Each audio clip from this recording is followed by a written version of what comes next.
The crystal spires of Zeridia Prime gleamed under their twin suns, but today the light seemed dimmer. Ambassador Kethra stood in the communication center, watching his people work frantically at the ancient transmission array. His crystalline body vibrated with fear frequencies that made nearby equipment hum in response. "How much time do we have?" Kethra asked the technician at the main console. "The Korthak ships will reach our outer colonies in 6 rotations," Tech Prime Velna replied, her crystal form flickering between blue and red stress colors. "After that, maybe 10 more rotations before they arrive here." Kethra looked at the tactical display floating above them. Red dots representing Korthak warships moved steadily through their star system like a disease spreading through healthy tissue. In the past month, the brutal empire had already destroyed 3 Zeridian mining stations and enslaved the workers. Their demands were simple: total surrender or complete destruction. The Zeridians had never experienced war. Their society had evolved from peaceful crystal gardens where conflict meant gentle disagreement about which frequencies to sing during meditation. They had no weapons, no military, no concept of organized violence. When they first detected the Korthak Empire's approach, they had tried diplomatic contact. The response had been a demonstration attack on their outermost research station. "Have you finished the translation protocols?"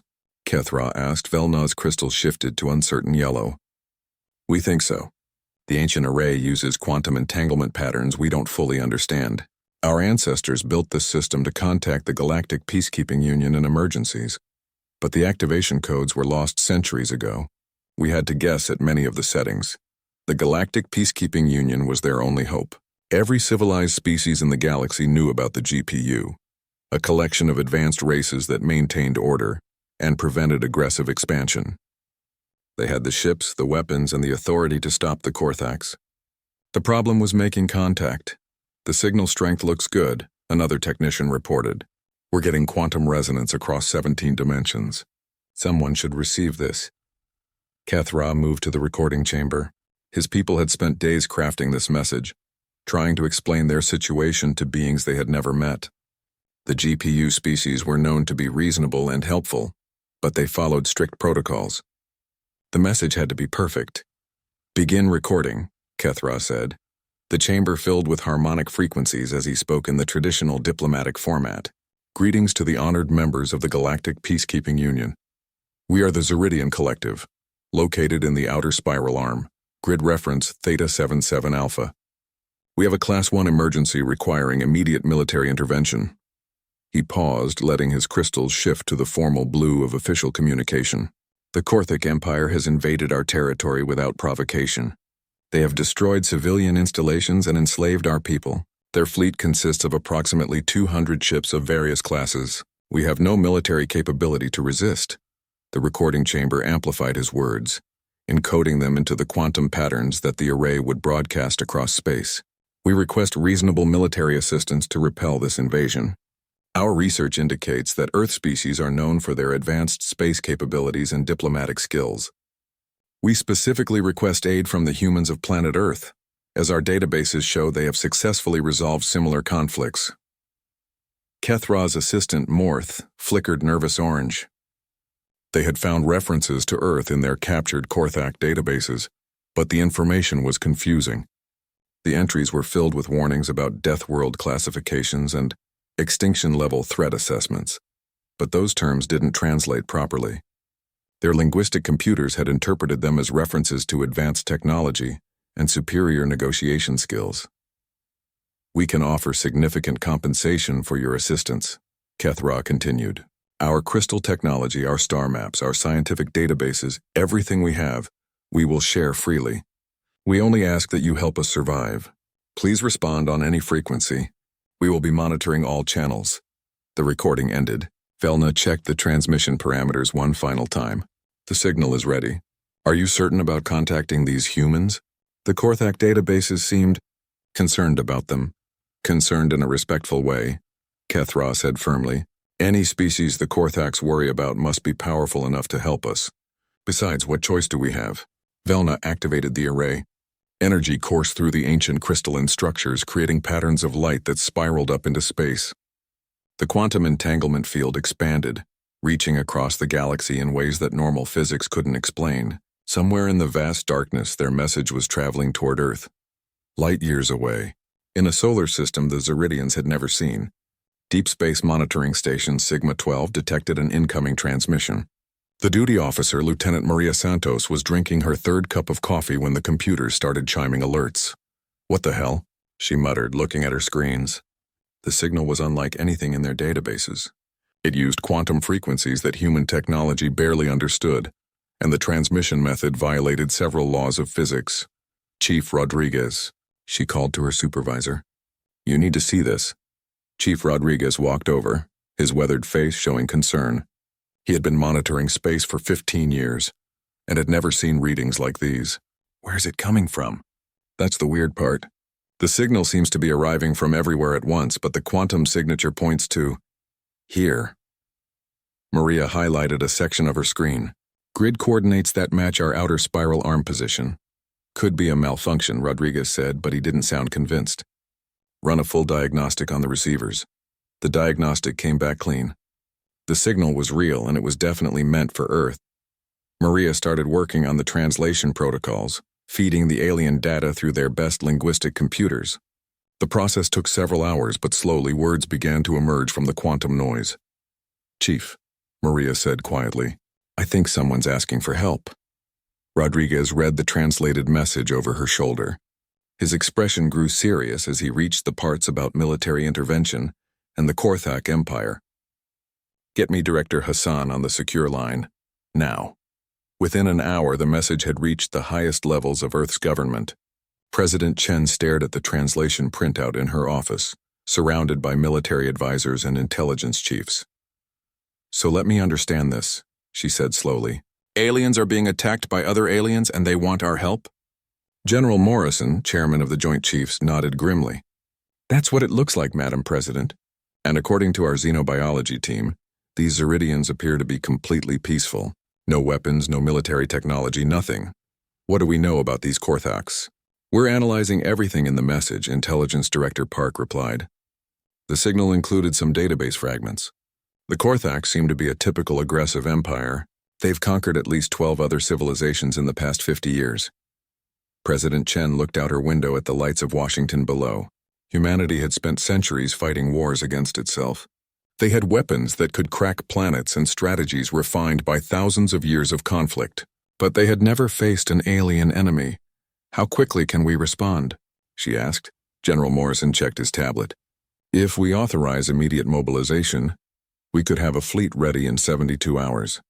But, Madam President, we're talking about taking our ships into completely unknown space to fight an enemy we've never seen. These Zeridians are asking for help," President Chen said firmly. "And if there's one thing humanity has never tolerated, it's bullies picking on the defenseless." Far away in space, the Zeridian transmission continued its journey through quantum dimensions, carrying with it the hope of a dying civilization and the promise of humanity's first interstellar war. Dr. Sarah Kim had been Earth's leading xenolinguist for 12 years, but she had never expected to use her skills on a real alien message. Now she sat in a secure basement facility in Geneva, surrounded by computers and translation matrices, trying to decode fragments of Korthak data that had been embedded in the Zeridian transmission. "The linguistic patterns are fascinating," she told Director Hassan through the video link. "The Korthaks use a base 16 mathematical language system. Very logical, very precise, perfect for military communications." "What are they saying about us?" Hassan asked. He looked tired. The past 18 hours had been a whirlwind of emergency meetings and classified briefings. Sarah pulled up another screen. "That's where it gets interesting. The Korthaks have extensive files on thousands of species across the galaxy. Most entries are simple. Population numbers, technology levels, military capabilities. But the Earth entry..." She paused, checking her translation again. "It's marked as a Class X restricted file." "What does that mean?" "Near as I can tell, it means don't go there under any circumstances." Sarah scrolled through more data.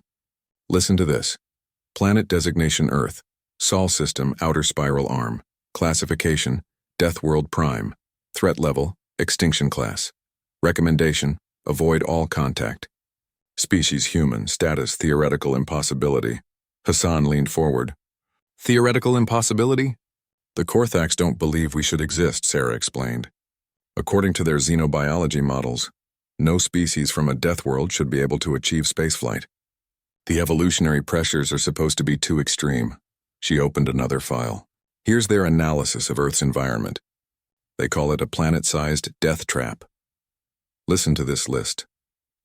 Extreme temperature variations, multiple extinction level events, aggressive megafauna, viral and bacterial warfare, tectonic instability, atmospheric toxicity, radioactive zones, and endless predator-prey evolutionary cycles. They're not wrong, Hassan muttered. But what's a death world? Sarah had been working on that question all night. From what I can understand, most inhabited planets in the galaxy are what we would call paradise worlds. Stable climates, gentle seasons, limited predators. Most alien species evolved in environments like botanical gardens compared to Earth. She pulled up a comparison chart. The average alien homeworld has maybe 3 or 4 apex predators. Earth has had dozens. Sharks, big cats, bears, snakes, spiders, and that's just the current era. We've survived ice ages, asteroid impacts, supervolcanoes, and plagues that would have wiped out any normal species. So what does that make us? According to the Korthak files, the most dangerous species in the galaxy. Sarah's voice was quiet. They have a whole section on theoretical death world species. Apparently, if a species somehow survived a death world environment long enough to develop technology, they would be unstoppable. Hassan was reading over her shoulder now. What about our technology? Do they know about our weapons? That's the scary part. They don't. These files are based on long-range observations from maybe 50 years ago. They know we have rockets and nuclear power, but they think we're still primitive. They have no idea about our current military capabilities. Sarah opened another section of the Korthak database. But here's what really worries them. They've been studying human warfare patterns from our radio and television broadcasts. They can't understand how we've survived so many wars. The translation matrices had been working on military terminology all night. Sarah pulled up their analysis. Most galactic species fight wars like chess games. Formal rules, limited objectives, minimal casualties. They surrender when defeat becomes mathematically certain. And humans? We fight like rabid animals. Total war. Unlimited objectives, acceptable casualties in the millions. We keep fighting even when defeat is certain. We use weapons designed to cause maximum psychological damage. We target civilian infrastructure. Sarah paused, reading the analysis. They call it extinction warfare. Fighting as if the survival of the entire species depends on every single battle. Hassan sat back in his chair. Are they right? Look at our history, Sarah said. World War II, Vietnam, the colonial wars on Mars, we've never fought a limited war. Every conflict becomes total war eventually. We just don't know how to quit. The computer chimed with another translation. Sarah read it and went pale. Oh no, what is it? The Korthaks have a specific protocol for dealing with death world species. If they ever encounter one, Sarah read directly from the screen, immediate sterilization of planet and surrounding systems. No contact, no negotiation, no prisoners. Death world species must be eliminated before they can spread beyond their home system. Hassan was quiet for a long moment. So if the Korthaks knew we were coming to help the Zeridians, they would throw everything they have at stopping us. Not just to win the battle, but to wipe out humanity before we become a galactic threat. Meanwhile, in the Pentagon's Strategic Planning Center, General Morrison was getting his own disturbing briefings. Marine Colonel Rebecca Price had been analyzing the tactical implications of the alien message. Sir, we need to talk about what we're really facing here, she said, spreading holographic displays across the conference table. The Zeridians mentioned that the Korthaks have conquered 12 civilizations in 50 years. That's one every 4 years. Your point, Colonel? They're efficient, sir, systematic. They're not just raiders or pirates. This is organized conquest on a galactic scale. Price highlighted sections of the tactical display. And according to the database fragments, they do it with minimal losses. How? Overwhelming technological superiority and psychological warfare. They show up, demonstrate their power by destroying a civilian target, then demand surrender. Most species give up rather than face total destruction. General Morrison studied the displays, but they're not expecting resistance from us. No, sir, and that might be our only advantage. Price pulled up another analysis. The Korthaks fight civilized wars against civilized opponents. They use energy weapons, defensive shields, and formal battle tactics. They've never faced an enemy that fights dirty. Define dirty, Colonel. Price smiled grimly. Nuclear weapons, sir. Kinetic bombardment. Chemical agents.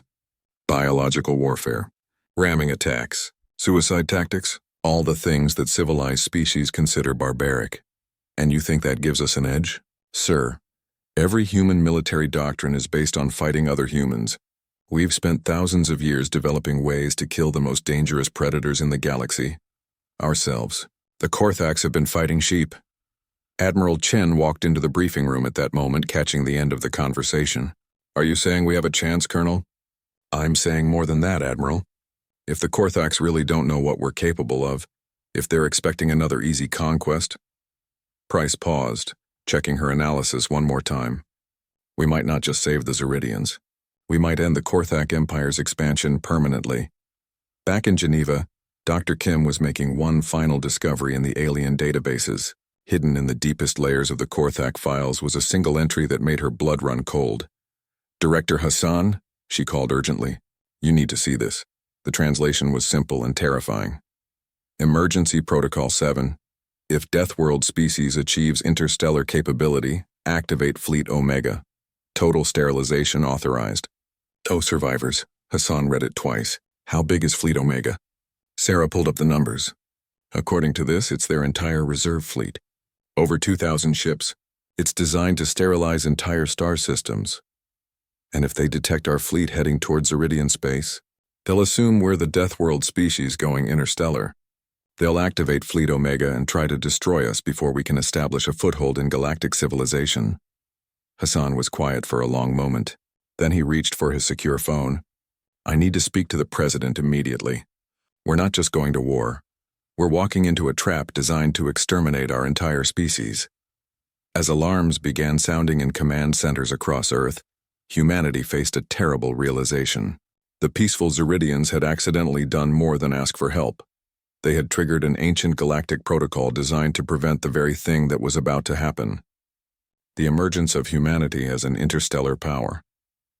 The next 72 hours would determine whether humans would take their place among the stars or become extinct in the depths of space, fighting a war they never knew was coming. Captain Jake Morrison had been hauling ice from the asteroid belt to Mars for 8 years. His ship, the Lucky Strike, was a battered cargo hauler with more patches than original hull plating. He was planning to retire next year and buy a little farm on Europa. Then the emergency order came through on all military and civilian frequencies. All vessels capable of interstellar flight report immediately to Luna Station for emergency retrofitting. By order of the United Earth Defense Force, no exceptions. Jake stared at the message for a full minute. Then he looked at his cargo hold full of ice and made the easiest decision of his life. The ice could wait. He changed course for Luna. Luna Station had been designed as a peaceful research facility and shipping hub. Now it looked like the galaxy's largest military shipyard. Hundreds of ships filled the construction bays and orbital platforms. Cargo haulers, passenger liners, research vessels, mining ships. Anything that could travel between stars was being converted into a warship. Admiral Sarah Chen stood in the station's command center, watching the controlled chaos below. In 36 hours, they had assembled the largest fleet in human history. It wasn't pretty, but it would have to do. Status report, she called to her staff. Commander Davis checked his tablet. We have 2,047 vessels confirmed ready for departure. Another 300 still in final retrofitting. Breakdown by class, 112 actual military ships, 400 converted cargo vessels, 600 passenger liners now serving as troop transports. The rest are mining ships, research vessels, and, well, whatever we could grab. Admiral Chen nodded. It wasn't what she would have chosen for humanity's first interstellar war, but they were working with what they had. What about weapons? That's where it gets interesting, Davis replied. Military ships have standard railguns and missile systems. But the converted vessels, we're getting creative. He pulled up a schematic. Mining ships are keeping their plasma-cutting torches and rock breakers. Those plasma cutters can slice through anything. The cargo haulers are loaded with kinetic penetrators, basically big metal spears fired at high velocity. Research ships are carrying prototype weapons that haven't been fully tested. Prototype weapons, experimental antimatter warheads, gravity manipulation devices, something called a quantum disruption field that nobody really understands. The scientists say they might work. Admiral Chen smiled grimly. Humanity had always been good at turning peaceful tools into weapons. And the crews? That's the remarkable part, Admiral. We have over 2 million volunteers. Marine veterans, Navy personnel, merchant sailors, miners, scientists, everyone wants to go. We're actually having to turn people away. Down in the retrofitting bays, Chief Engineer Maria Santos was working on her 5th cargo hauler of the day. Each ship presented unique challenges, but the basic conversion was simple. Strip out everything unnecessary, add armor plating, mount weapons, and pray it all held together in combat. Chief, we have a problem with the Golden Eagle, her assistant called out. The Golden Eagle was a luxury cruise liner that normally carried wealthy tourists to the Jupiter moons. Now it was being converted into a troop transport. What kind of problem? The ship's captain is refusing to let us remove the swimming pools and casino. Says they're essential for crew morale. Maria walked over to speak with Captain Elizabeth Harper, a woman in her 50s who had been running luxury cruises for 20 years. Captain, we need that space for weapon systems and troop quarters. Absolutely not, Harper said firmly. My crew has sailed together for years. We're going to war, not to some corporate retreat. If my people are risking their lives in space, they deserve a few comforts. Maria was about to argue when she realized Harper had a point. These civilian crews were volunteering for a war against unknown aliens. Maybe keeping some luxuries wasn't such a bad idea. Fine. But the swimming pools need to be drained and converted to ammunition storage. Deal. But the casino stays. High gunners will need somewhere to relax between battles. Similar conversations were happening throughout the station. The fleet taking shape was unlike anything in military history. Passenger liners with missile launchers welded to their hulls. Mining ships that could crack asteroids being loaded with nuclear warheads. Research vessels carrying weapons that existed only in theory. Admiral Chen's flagship was the UES Defiance, a proper military dreadnought with 2 kilometers of armor and firepower. But the ship she was most curious about was the Eternal Wanderer, a deep space exploration vessel commanded by Dr. Robert Kim. Doctor, your ship isn't exactly built for combat, Admiral Chen said during their pre-deployment briefing. Dr. Kim smiled. No, but it's built for discovery. We've been studying alien technology fragments for years. Some of the things we've developed. He paused, checking his security clearance. Let's just say the Korthax won't be expecting our scientific equipment to double as weapons. Such as? Quantum resonance scanners that can disrupt alien electronics. Gravitational field generators that can create artificial black holes. And something we call the reality anchor. It prevents quantum tunneling and faster-than-light escapes. Admiral Chen was impressed despite herself. How did scientists end up with better weapons than the military? We've been preparing for first contact for decades. We just never expected it to be hostile. The final challenge was logistics. General Morrison was in charge of supply coordination, and the numbers were staggering. 2,000 ships required massive amounts of fuel, ammunition, food, and spare parts. Worse, they were heading into completely unknown space with no possibility of resupply. We're loading every ship to maximum capacity, he reported to Admiral Chen. Food for 6 months, ammunition for extended combat, and enough fuel for the round trip plus emergency reserves. What about medical supplies? Full field hospitals on the converted passenger liners. Our best doctors and surgeons have volunteered. We're as ready as we can be for casualties. The fleet's composition was definitely unusual. Traditional military doctrine called for balanced task forces with specific ship classes performing specific roles.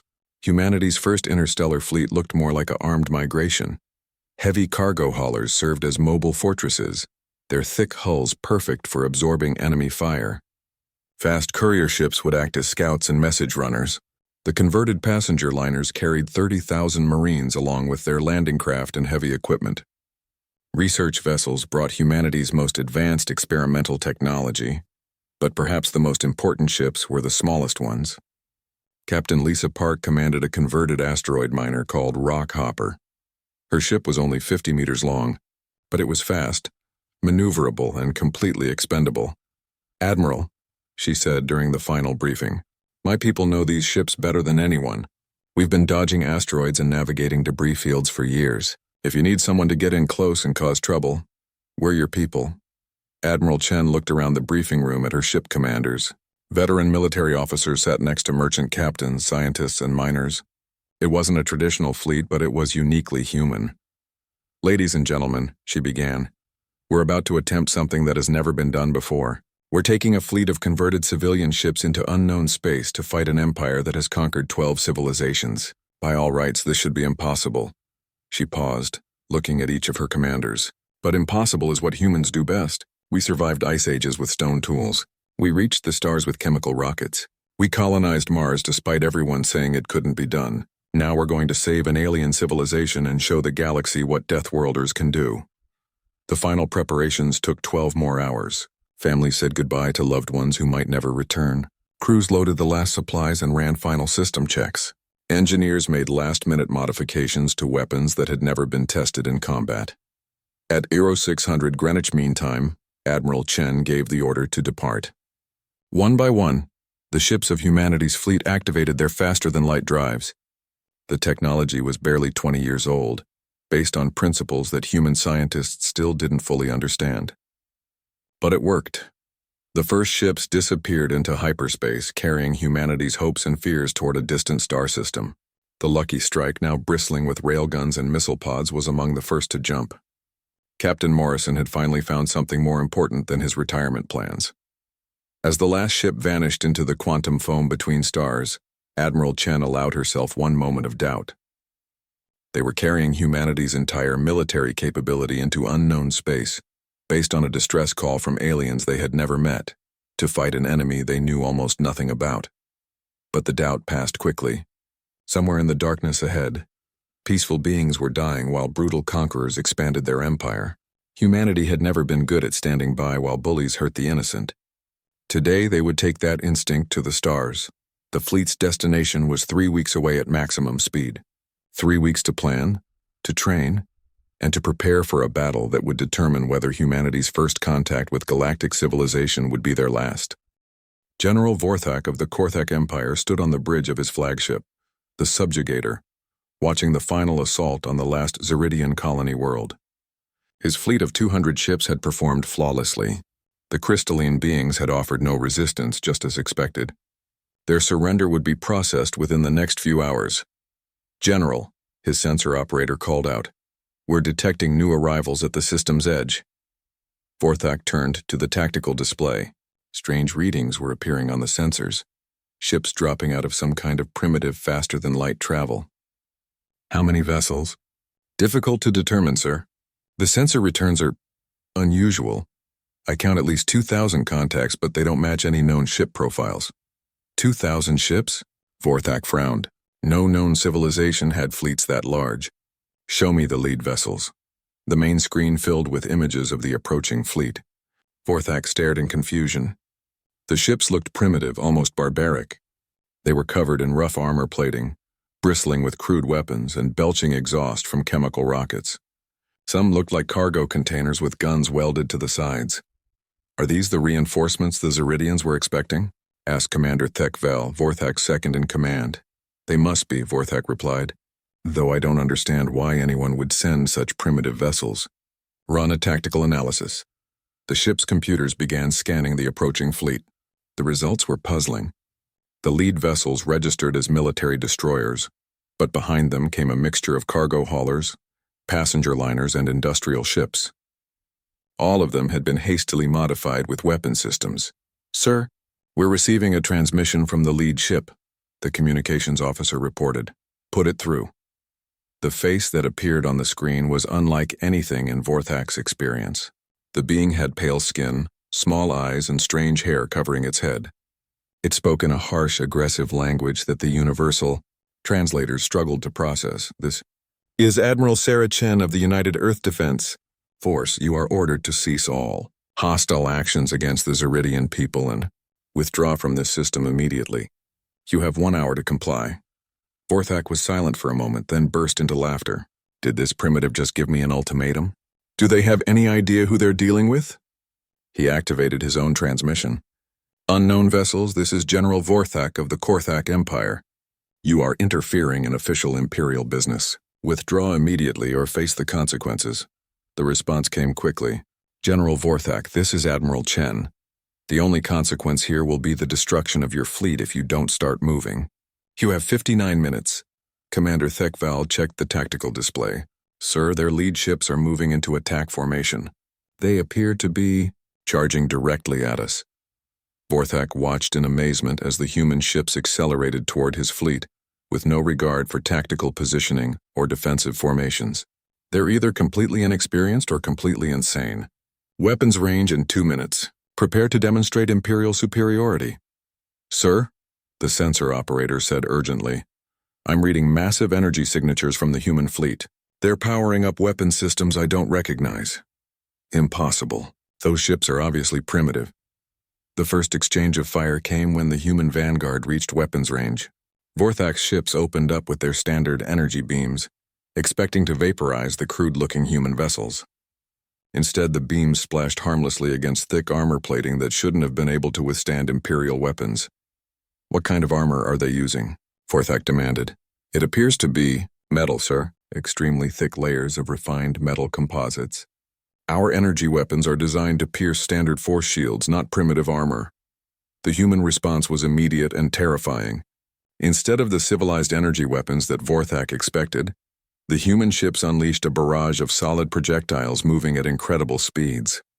Railgun slugs, missile swarms, and what appeared to be nuclear warheads filled the space between the fleets. Evasive maneuvers, Vorthak shouted, but it was too late. The first Korthak destroyer simply vanished in a ball of nuclear fire. Then another, then 3 more. Sir, they're using atomic weapons, Commander Thekval said in horror. That's against every galactic warfare convention. They don't seem to care about conventions, Vorthak replied grimly, watching as more of his ships fell to the human barrage. Return fire! All ships, maximum power. The Korthak fleet's energy weapons lit up space, but the human ships kept coming. Worse, they seemed to have no sense of self-preservation. Vorthak watched in disbelief as a converted cargo hauler, its hull already breached and atmosphere venting, rammed directly into one of his cruisers. Both ships exploded in a massive fireball. They're using kamikaze attacks, Thekval reported. Who does that? Vorthak was beginning to understand that he was facing something completely outside his experience. These weren't civilized beings fighting a civilized war. These were something else entirely. The battle raged for 2 hours. Human ships died, but they took Korthak vessels with them.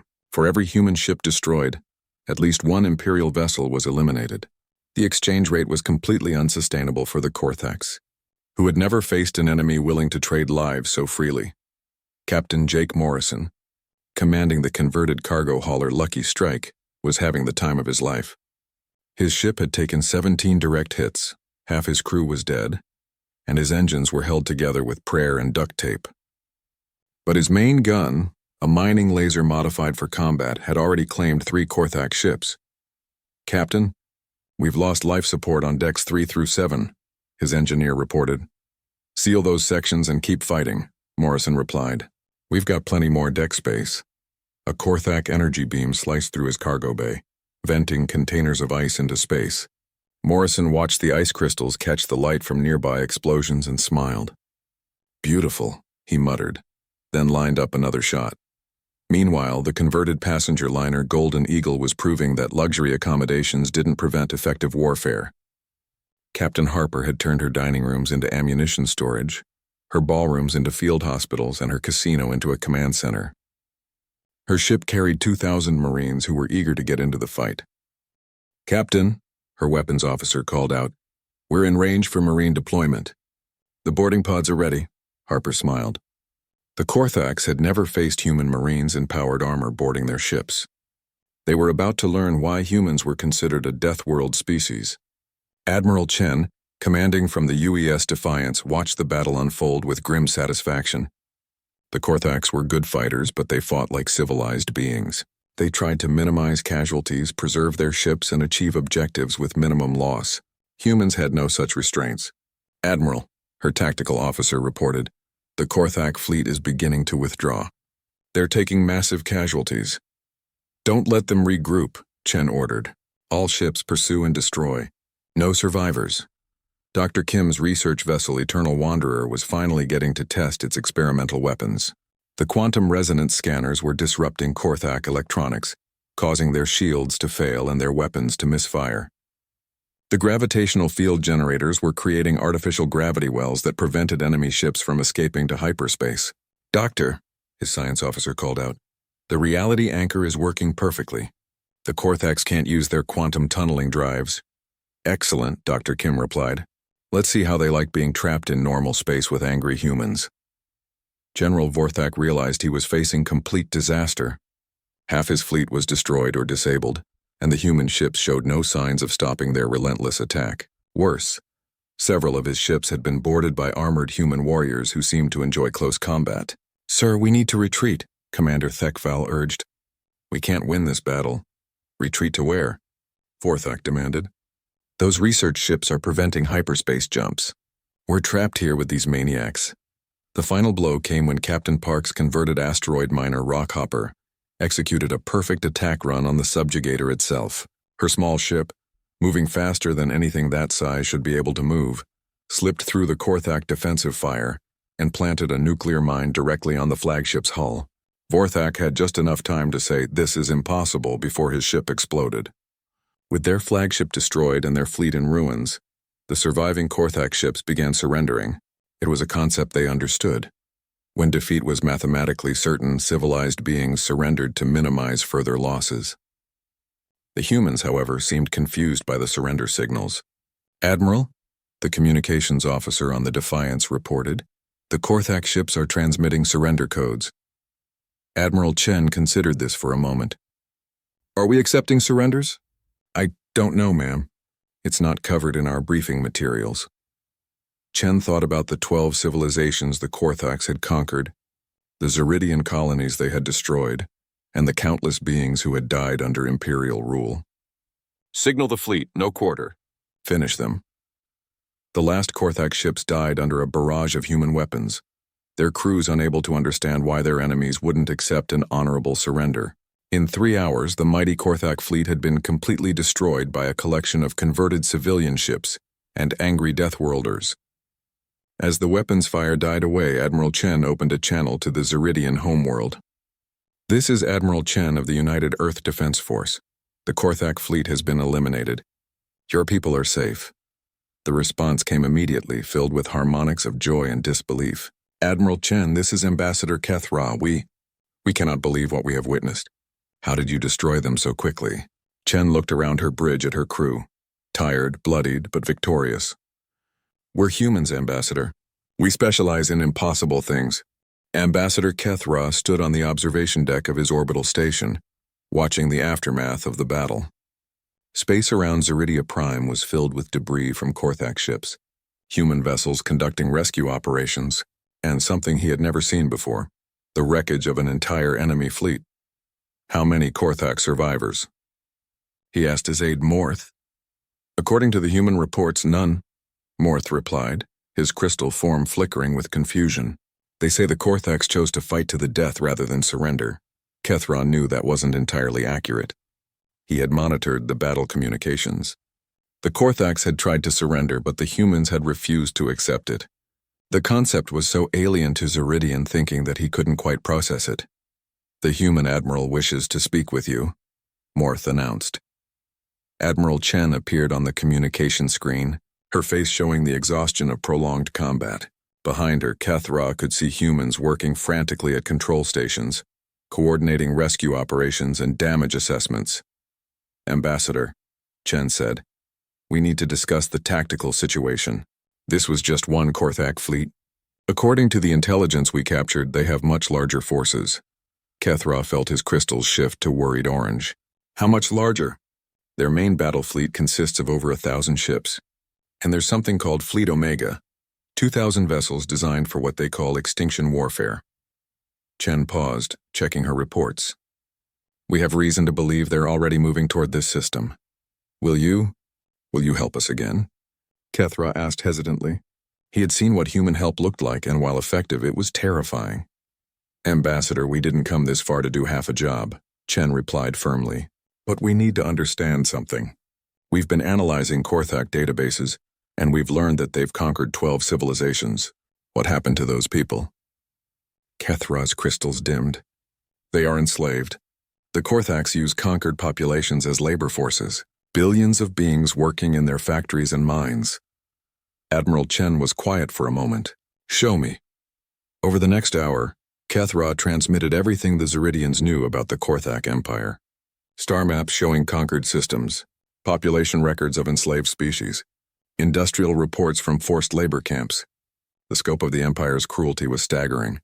12 billion enslaved beings, Chen said finally. How long has this been going on? The Korthak Empire has been expanding for over 2 centuries, Kethra replied. They follow a simple pattern. Arrive, demand surrender, enslave the population, strip the system of resources, then move on to the next target. Admiral Chen turned to her staff. Get me a secure channel to Earth. Priority Alpha. The transmission to Earth took several minutes due to the quantum relay delays. When the connection was established, President Chen appeared on the screen alongside General Morrison and the Joint Chiefs. Admiral, what's the situation? President Chen asked. Madam President, we've eliminated the immediate threat to the Zeridians, but we've discovered something much bigger. The Korthak Empire isn't just an aggressive neighbor. They're running the largest slave operation in galactic history. 12 billion enslaved beings across dozens of star systems. General Morrison leaned forward. What are you recommending, Admiral? Sir, I'm recommending we expand our mission. We have the tactical advantage right now. The Korthaks don't understand what they're facing. But if we let them regroup and adapt to our tactics, that advantage will disappear. President Chen studied the star maps that Admiral Chen was transmitting. You're talking about attacking an interstellar empire. That's a massive escalation. Madam President, Admiral Chen replied, we're already at war with them. The question is whether we fight them here, on our terms, or wait for them to adapt and bring Fleet Omega to Earth. The decision took less than 5 minutes. Humanity had never been good at walking away from a fight, especially when the other side was enslaving innocent people. Admiral Chen, President Chen said formally, you are authorized to expand operations as you see fit. Additional resources are being prepared for deployment in the Korthak Empire. Meanwhile, in the Korthak Imperial capital, 3 star systems away, Emergency Council was in session. Fleet Admiral Dektor stood before the War Council, trying to explain the impossible. General Vorthak's entire fleet was destroyed, he reported. 200 ships gone in less than 4 hours. Supreme Commander Gekra, leader of the Korthak Empire, studied the tactical reports with growing disbelief. How many enemy ships did they destroy? Approximately 80, Supreme Commander. But the enemy fleet has over 2,000 vessels. And their tactic, Dektor paused, struggling to find words. They fight like animals. They use nuclear weapons at close range. They ram our ships with their own vessels. They refuse to accept surrenders. What species are we facing? According to the database fragments recovered from our monitoring stations, they call themselves humans. They originate from a planet designated Earth in the outer spiral arm. Gekra consulted his tactical computers. Earth? Isn't that classified as a death world?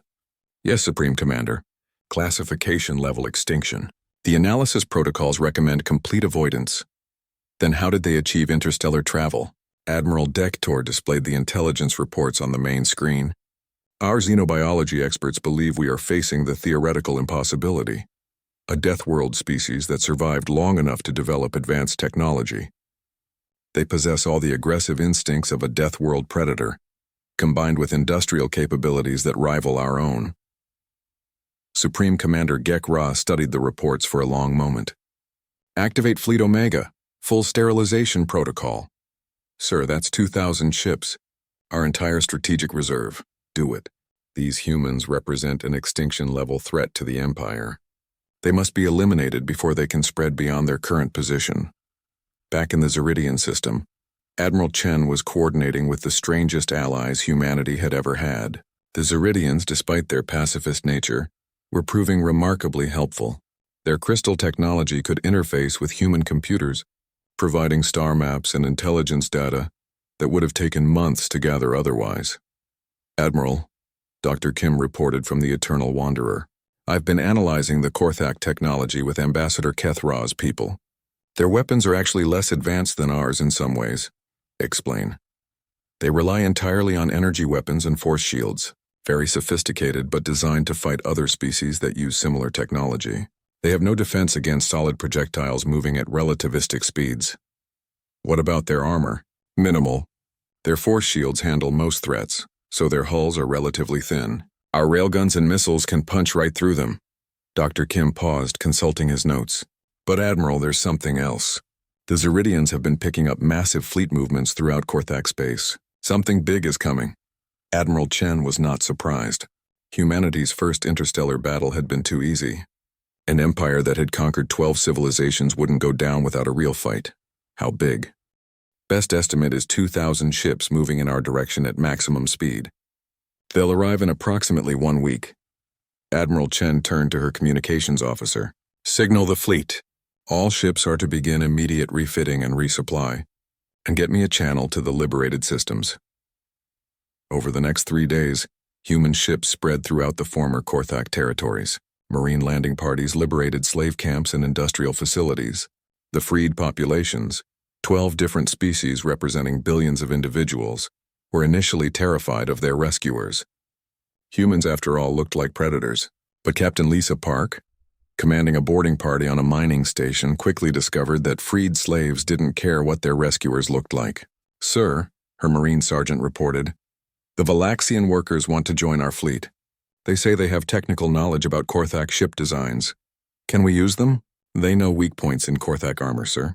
Shield frequencies, weapon systems, reactor designs. They've been building and maintaining these ships for decades.